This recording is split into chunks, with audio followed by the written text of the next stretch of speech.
आणि काँग्रेस पक्ष हा असुरी शक्तींचा, राक्षसी शक्तींचा आगार बनत चाललाय, कारण रोज होणारा महिलांचा अपमान.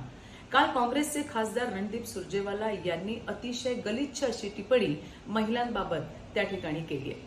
समाजातल्या कुणाही व्यक्तीची मान शर्मेनं खाली जावी इतकी घाणेरडी आणि गलिच्छ भाषा त्यांनी आपल्या भाषणामध्ये वापरली.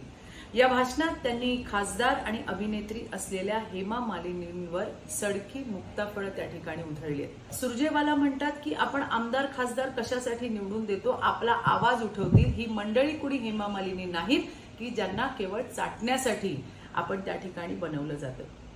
ही काँग्रेसवाल्यांची कुठली भाषा आणि कुठली संस्कृती. मला काँग्रेसवाल्यांना एवढंच सांगायचंय, ही चाटण्या बिटण्याची भाषा करू नका आणि महिलांबाबतचा हा विखार तुम्ही त्या ठिकाणी थांबवला पाहिजे, नाहीतर या निवडणुकीमध्ये ही महिला शक्ती तुम्हाला धूळ चाटवल्याशिवाय राहणार